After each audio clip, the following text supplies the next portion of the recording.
Chapter कौन सा revise कर रहे हैं हम लोग? Magnetism and matter. ठीक है, ये है मैग्नेटिक डायपोल। बार मैग्नेट को हम मैग्नेटिक डायपोल कहते हैं। मैग्नेटिक डायपोल मोमेंट क्या होता है? Product of pole strength into length of dipole. ये क्या कहलाता है बेटा? मैग्नेटिक डायपोल मोमेंट कहलाता है। Dipole moment of current coil क्या होता है? Product of current into area of cross section. m is equals to IA, इसकी यूनिट होती है ampere metre square. Dipole moment of revolving electron होता है EVR upon 2। Magnetic field due to dipole होता है एक एक्सियल पोजीशन पे, B is equal to mu naught upon 4 pi 2m upon r cube. और इक्वाटोरियल पोजीशन पे क्या होता है? B is equal to mu naught upon 4 pi m upon r cube.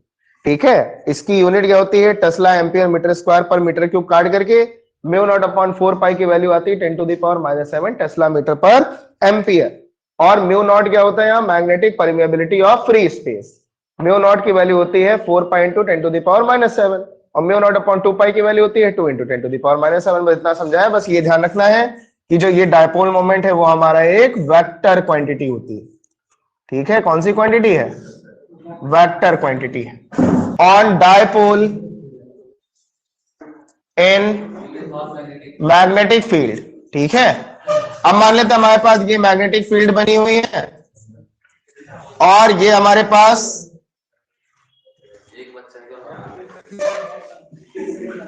देखो, ये हमारे पास क्या बनी हुई बेटा? मैग्नेटिक फील्ड बनी हुई है यूनिफॉर्म।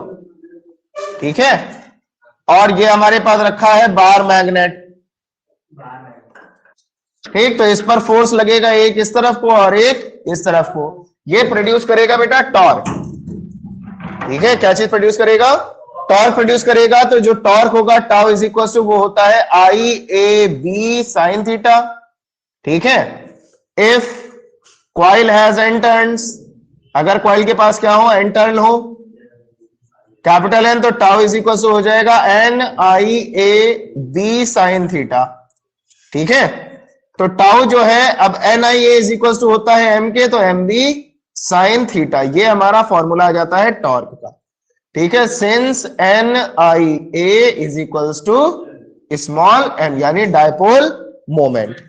ठीक, तो मैग्नेटिक फील्ड लाइंस क्या होती हैं देखते हैं। मैग्नेटिक फील्ड लाइंस, तो मैग्नेटिक फील्ड लाइंस क्या होती हैं समझो। मैग्नेटिक फील्ड लाइंस होती हैं बेटा the imaginary curves, the imaginary curves at which magnetic needle traces its path। ठीक है, यानी कि वो इमेजिनरी लाइन जिन पे क्या करता है? मैग्नेटिक नीडल क्या करता है? अपने पाथ को ट्रेस आउट करता है, उसको हम क्या बोलते हैं? मैग्नेटिक फील्ड लाइन कहते हैं।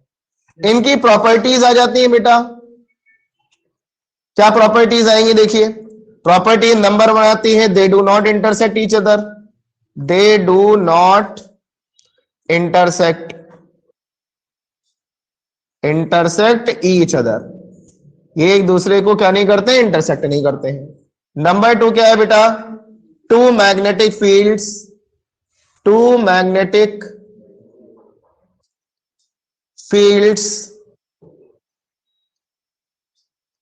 will not be at same magnetic field line। Magnetic line यानी कि एक सेम मैग्नेटिक लाइन पे दो मैग्नेटिक फील्ड नहीं हो सकती हैं। नंबर थ्री क्या है बेटा? कि closer magnetic lines depict strong magnetic field। strong magnetic field while farther magnetic lines depict weak magnetic field। weak magnetic field यानी कि एक सेम मैग्नेटिक लाइन पे दो मैग्नेटिक फील्ड नहीं हो सकती हैं। नंबर फोर क्या है बेटा? कि closer magnetic lines depict strong magnetic field while farther magnetic lines depict weak magnetic field। weak magnetic lines depict strong magnetic field while farther magnetic lines depict weak magnetic field. Number 4 क्या है हमारे पास? Number 4 कह रहा है बेटा कि these are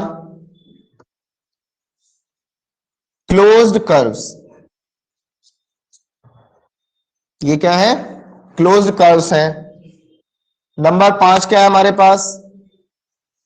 number 5 कह रहा है बेटा दे emerge from north pole and submerge at south pole। Number 6 क्या कह रहा है? equidistant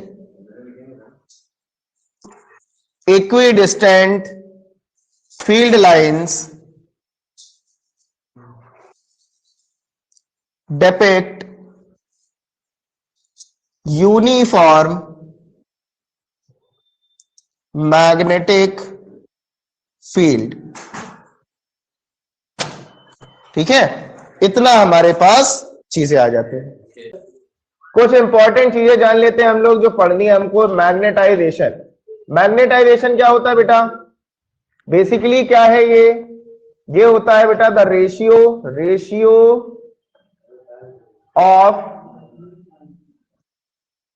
magnetic moment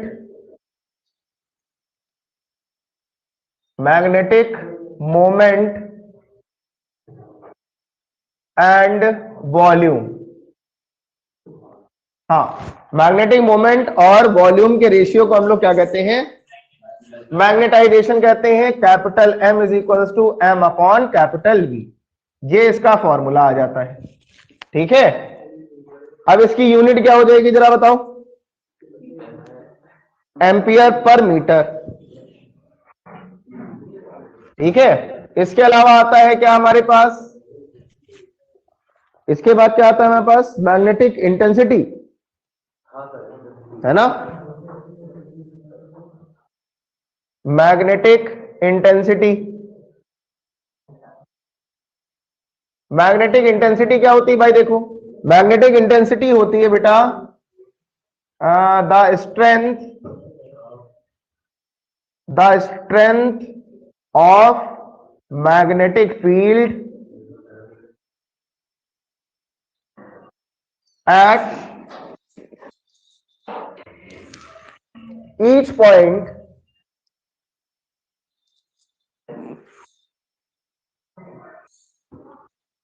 is called magnetic intensity।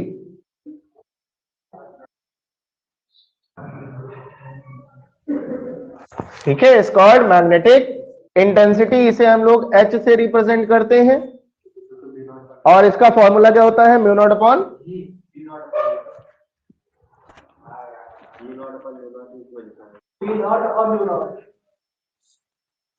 हम कर लेंगे। ठीक है, B upon mu naught minus M। ठीक है, ये फॉर्मूला होता है इसका H का। ससेप्टिबिलिटी पे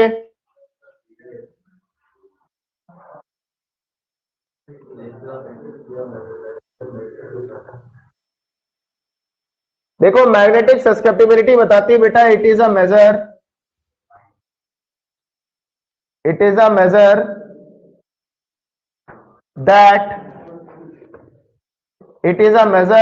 that how easily a substance get magnetized। ठीक है, ये कहना चाह रहा है कि ये एक मेजर होता है, ठीक है, जो ये बताता है कि कोई भी सब्सटेंस कितना जल्दी मैग्नेटाइज हो जाएगा। ठीक है, तो देखो होता क्या है, जो B होता है वो डायरेक्टली प्रोपोर्शनल होता है H के। ठीक है, सॉरी M जो होता है वो क्या होता है? डायरेक्टली प्रोपोर्शनल होता है H के। तो M का प्रोपोर्शनल साइन हटेगा तो एक कांस्टेंट आता है काई M। ठीक है, काई M H। तो यहां पे क्या बना? ये chi M is equals to M upon H। ठीक है, तो इस काई M को हम लोग क्या बोलते हैं? Magnetic susceptibility. सस्केप्टिबिलिटी, ठीक है। और यहां से हम बना सकते हैं it is a ratio, it is a ratio of magnetisation, magnetisation to the intensity of magnetic field, intensity of magnetic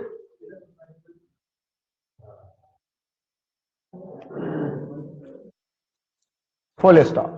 बेटा relation between mu r and chi M, ठीक है। म्यू आर और काई एम में रिलेशन देख लेते हैं। देखो हमको पता है H इज इक्वल टू क्या होता है? B upon mu naught minus M, यही तो होगा, है ना। तो आप देखो इसको इधर भेज दें, म्यू नॉट को इधर भेज दें, तो B इज इक्वल टू कितना आ जाएगा बेटा? Mu naught bracket H plus M, यही वैल्यू तो आएगी। तो आप क्या करते हैं, देखो यहां से H जबरदस्ती कॉमन ले लो और B को तोड़ लेते हैं हम लोग। किसमें? B को किसमें तोड़ सकते हो? म्यू H में तोड़ सकते हैं। इसको तोड़ लेते हैं म्यू H में। क्यों? Since B is equals to mu H, तो mu H is equals to mu naught H, इधर कॉमन ले लेंगे तो इधर क्या बचा? 1 प्लस M अपॉन H, है ना। ये H और ये H क्या हुआ? कैंसिल हो गया। तो म्यू अपॉन म्यू नॉट को अपॉन में ले आओ, इसी इक्वल टू क्या बचेगा? 1 प्लस M अपॉन H क्या होता है? काई M, काई M। और म्यू अपॉन म्यू नॉट होता है mu r is equal to 1 plus chi M। बस हो गया। नोट कर लो मैग्नेटिक मटेरियल्स। देखो बेटा ये बहुत ही इंपॉर्टेंट टॉपिक है, बहुत अच्छे से पढ़िएगा।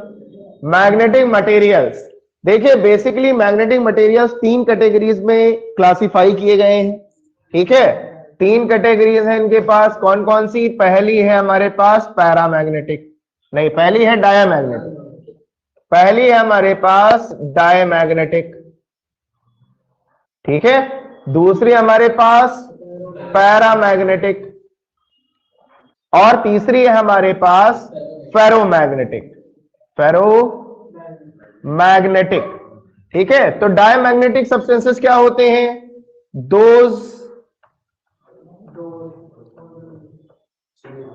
those which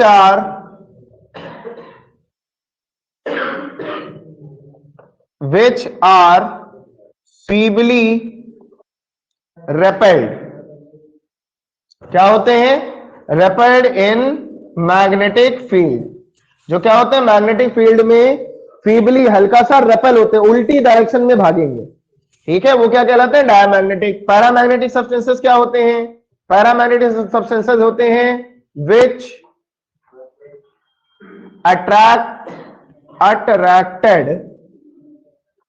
feebly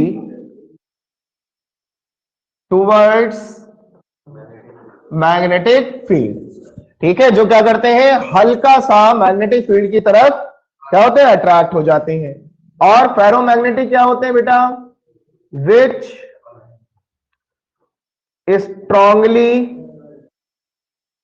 attracted towards magnetic field, ठीक है। ये हमारे पास 3 क्या है? मैग्नेटिक मटेरियल्स होते हैं। अब इनकी प्रॉपर्टीज आ जाती हैं, तो प्रॉपर्टीज देखते हैं बेटा। प्रॉपर्टीज, तो इसको हम लोग 3 कॉलम में डिस्ट्रीब्यूट कर लेते हैं ऐसे करके। एक हमारे पास क्या हो गया? एक हमारे पास हो गया डायमैग्नेटिक, ठीक है। एक हमारे पास क्या हो गया? पैरामैग्नेटिक, और एक हमारे पास हो जाएगा फेरोमैग्नेटिक, ठीक है। तो इसका बोलो क्या है? सबसे पहले तो ये लिखेंगे feebly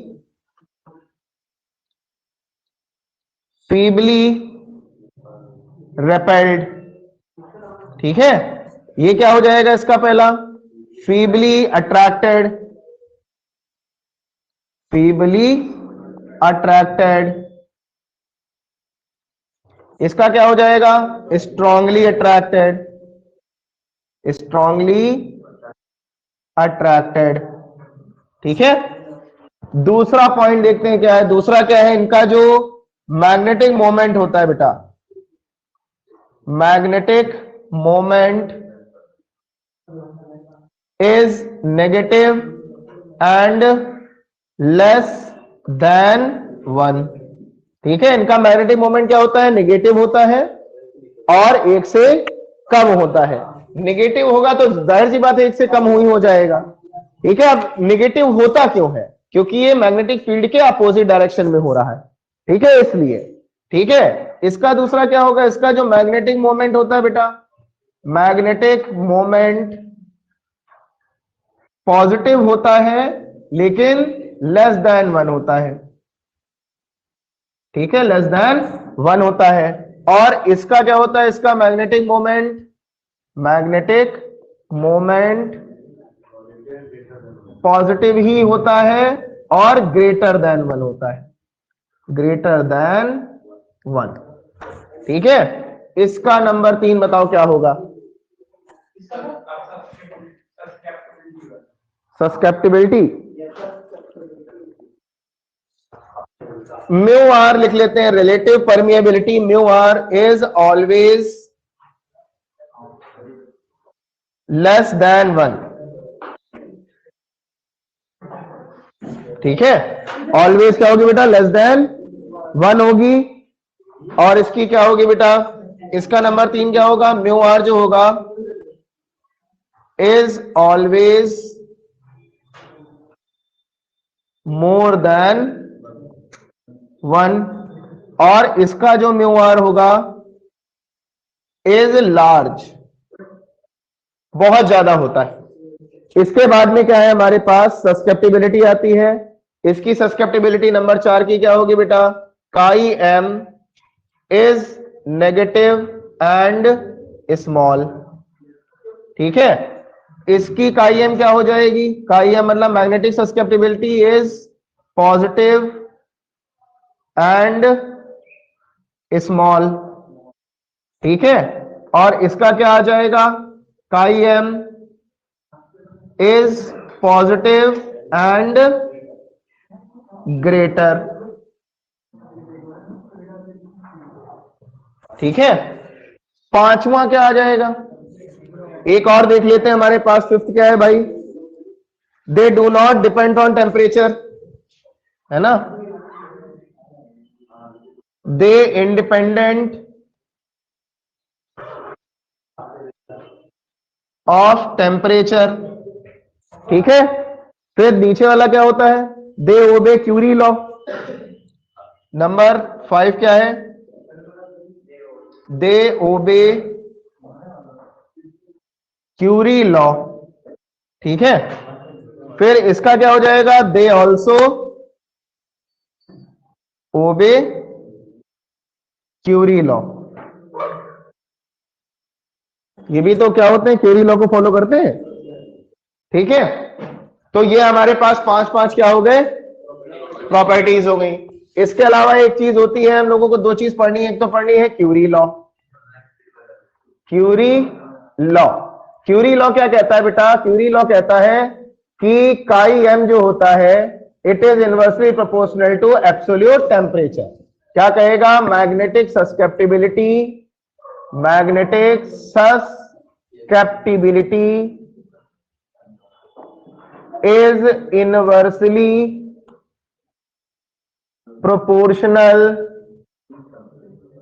proportional to absolute temperature.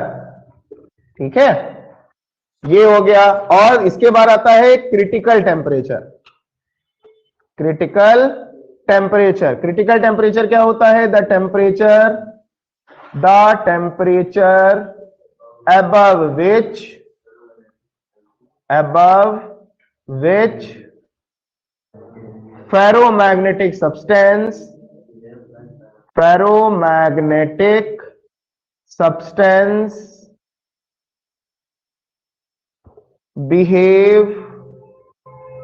behaves like paramagnetic substance,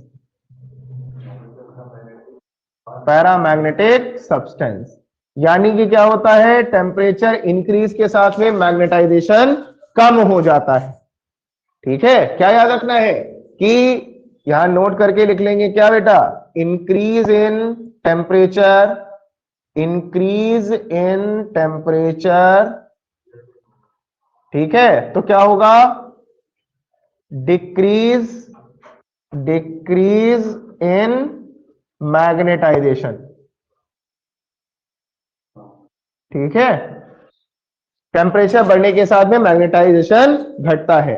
इसी के साथ में चैप्टर खत्म। प्रॉपर्टीज ये हटा देते हैं, यहां एग्जांपल कर देते हैं, देखो ईजी। ठीक है, क्या क्या, bismuth, zinc, copper, silver, etc. ठीक है, पैरामैग्नेटिक कौन कौन से हो जाएंगे तुम्हारे पास, पैरामैग्नेटिक हो जाएंगे तुम्हारे एल्यूमिनियम, सोडियम, ठीक है, निकल। क्यों, इसका इजी क्या हो जाएगा, एल्यूमिनियम, एल्यूमिनियम, सोडियम, ठीक है, निकल, पोटेशियम। ठीक है, ये सारे क्या हैं, पोटेशियम इसमें नहीं लिखा है, एल्यूमिनियम, सोडियम, प्लैटिनम लिखा है।